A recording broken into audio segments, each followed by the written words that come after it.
Thank you.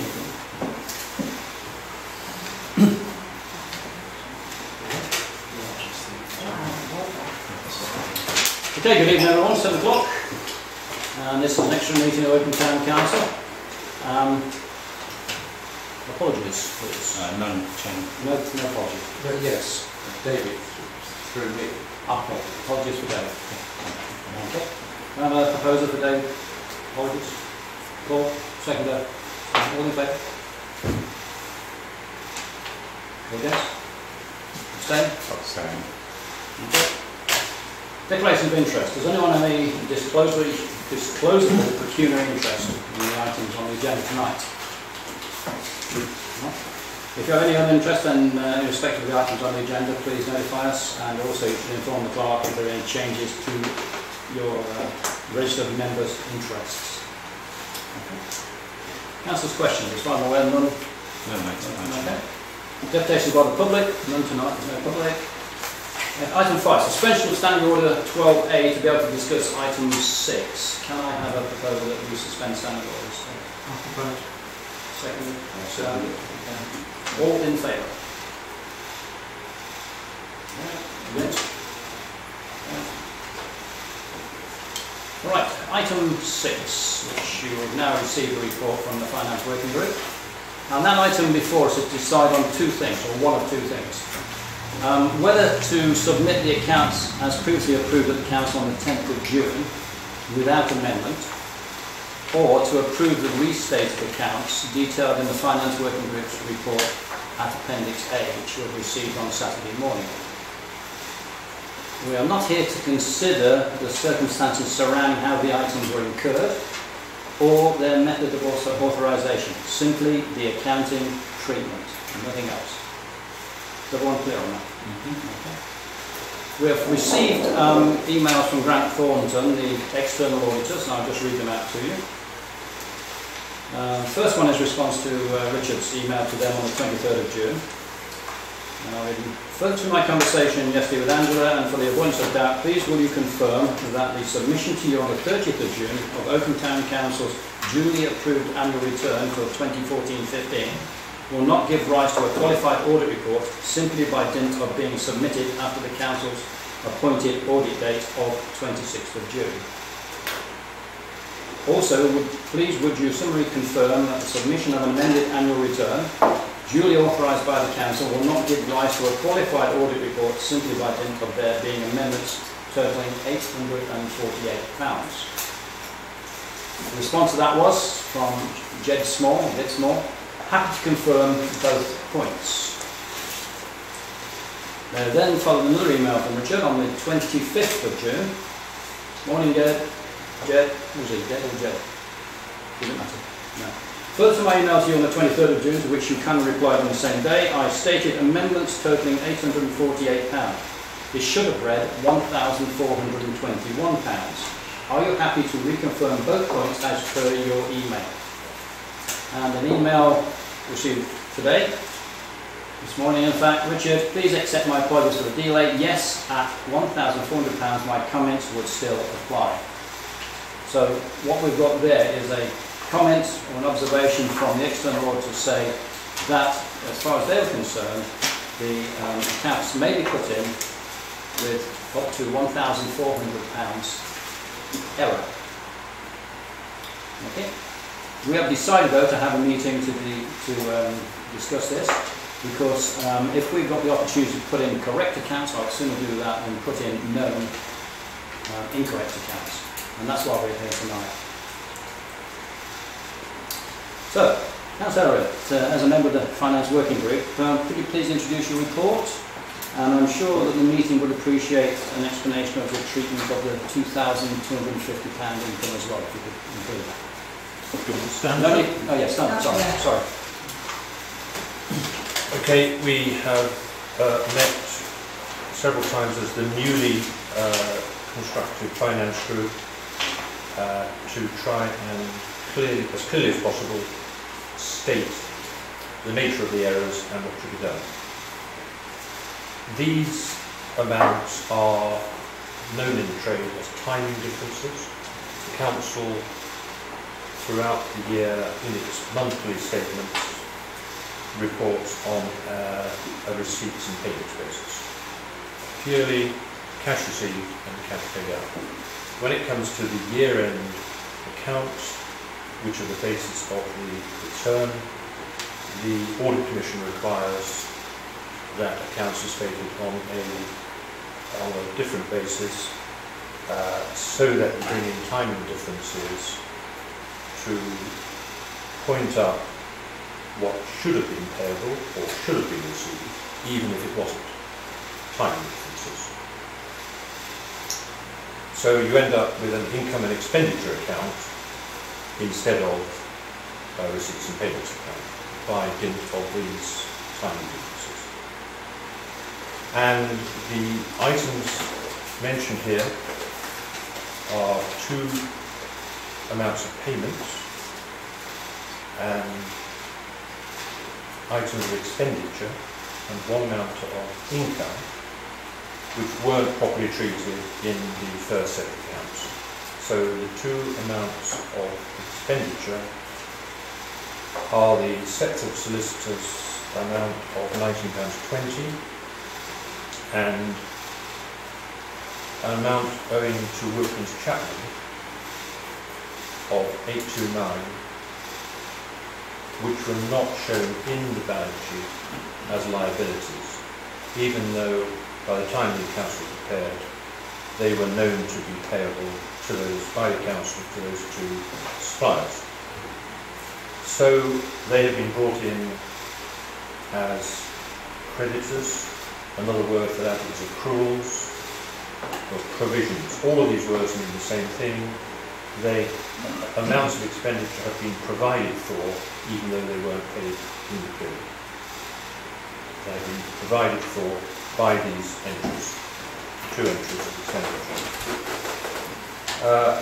On the other side, the situation relating to rent receivable from Body Power Fitness Limited at the year end, 6750 had been received with the benefit of hindsight, because two monthly amounts of 750, which were shown as expected at the time of the accounts to be received, subsequently weren't, and since then no more money to be received. So the 2250 is an amount receivable by the council at the year end and not received, and represents the difference between 6750 and 9,000. 9,000 being the annual rent, 6750 being the total actually received. It is as straightforward as that. All three timing differences have now been brought in and are shown in the revised accounts. I don't think I need to say anything. Thank you very much.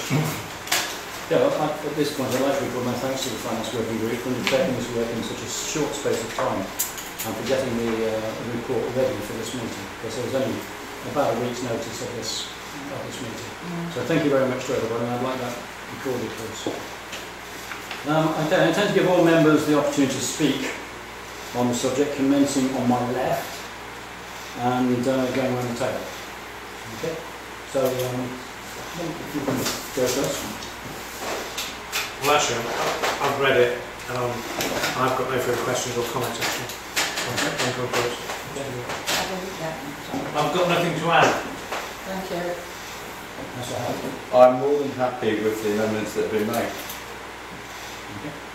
Councillor Lucas. I'll stand up to the chair. Thank you. And I have nothing more to add. Thank you. Okay. Councillor Norris. As co-author of this report, and having spent considerable time with Michael, going through Richard's books and papers, it's the first time we've done as much as we can do on a selective basis. We have not gone through every single item in Richard's binders, but we have done a selective example, which I think is all that is required. Good. Councillor Stubbs? Nothing more to add, I've read it, understand it. Nothing more to add. Anything else, sir? Councillor? No, I Okay. did my crime, did this to give information, and so that's what I did. Councillor Brooks? I've written down and I supplied a copy earlier. Is this the email we sent out this Yes, afternoon? yes, if I can just read it. Yeah, but you need to stick to the point because there's a lot of stuff in that email which doesn't relate to what we're discussing. Everything on this relates to this subject. No, it relates to the subject but does not relate to the topic we're discussing. It does. No, it doesn't. I'm chairman. I decide whether it relates or not. Okay, well first I must point out to all members any criticism. Sorry, Martin, can you pick the paper up so I can see your face? I can't hear when they're through. Sorry about I'll that. stand here where he's Thank you. Sorry, First, I must point out to all members any criticism I raise concerning this report is not in any way to be taken to be critical of the report's authors, who, as we know, worked within the constraints of the chairman's constraints and restrictions. Once again, I question why has our chairman made a unilateral decision to give instructions to other members. At the last meeting... This is not relevant, this paragraph. I didn't understand. It is, because we're talking about the accounts, but I will say it. I'm overruling this point. No, I'm sorry, it's I'm about sorry, the but accounts. You cannot bring it forward, it is not irrelevant. Sorry, I will read it. Well, if you do, At then the I last- shall take action against you. No, I'm sorry, this is relevant to this subject of what's on there. I wrote to It is you... not relevant, so please do not introduce it. I'm sorry, I'm talking about something that happened at the last meeting, which I raised about these And accounts. it's no relevant. It is relevant because... It is relevant because the next point. it was... I will read it, I'm sorry. At the last meeting, I pointed out one of the errors relating to the... Brooks is trying to just... No, I'm reading a fact. You are not. And I am legally entitled as a councillor to speak. I have considered Councillor Brooks is trying to disrupt this meeting. It's Now, not if you continue, disrupting I'll the bring action. meeting. I It is not consider it is. disrupting the meeting, Chairman. I am laying down a Would you move on to fact. the next point, please? No, I am laying down the fact that I will read it. At the last meeting, I pointed out one of the errors I consider relating Councillor to Brooks is the... trying to just... Are you going to stop? Excuse me, I'm reading out a factual point that I raised at the last meeting. No, you are trying to cover. You are trying to cover up a fact. I propose that Councillor Brooks is disrupting this meeting and therefore should be asked to leave the chamber. Do I have a second to that point? I'll second that. Okay. Can I have a vote in favour? This is appalling. I'm sorry, it's appalling. You have to let me say what I want to Does say. anybody want to support that? I think I'm going to go home, Chairman. What does anybody? There is nothing. This has been checked. There is nothing illegal with what I have to say. Nothing Sit defamatory. down. No, I am standing because I'm speaking, Well, you're not speaking. I've overruled you. You're no longer speaking. and nobody has seconded your proposal. Not yet. So sit down and listen. Does anybody? I have a seconder for my proposal. Does anybody wish to? It was seconded by Stan. Seconded by Stan. Does anybody wish to vote? Yeah, voting in favour of the recommendation. Well, the meeting has been disrupted, so I vote that it has been disrupted. Okay. Can I see a show of hands? It's then? not being disrupted. Yes. Show of hands for disruption. Yeah. Yeah. 1, 2, 3, 4, 5. Are you voting against or abstaining? I was abstaining. Okay. It's an appalling If you decision. continue, then I'll ask you to leave. And I won't leave, and then by law you just have to adjourn this meeting. Right. Yes, that is You the are law. refusing to We leave. were told that at training. Sorry. Okay. I'm sorry, you are I adjourn stopping this me meeting being a And councillor. we will adjourn to the clerk's office. No, you can't do that. You adjourn it and then you re-advertise the Meeting day. adjourned at 7:15. Exclude Councillor Brooks. So I now ask for a proposal that we exclude Councillor Brooks from this meeting because of his attempt to disrupt it. Any proposal? Mr. Stubbs, is there a second? I will second this. All in favour of excluding Councillor Brooks because of his attempt to disrupt the meeting? All Councillor Brooks, excuse me, can I just say, all Councillor Brooks wants to read is a prepared statement Yes, the motion That is all he wants to motion do. is irrelevant. And the reason you don't want it read is because it mentions your friend's company name that's gone into liquidation. It's as simple as that.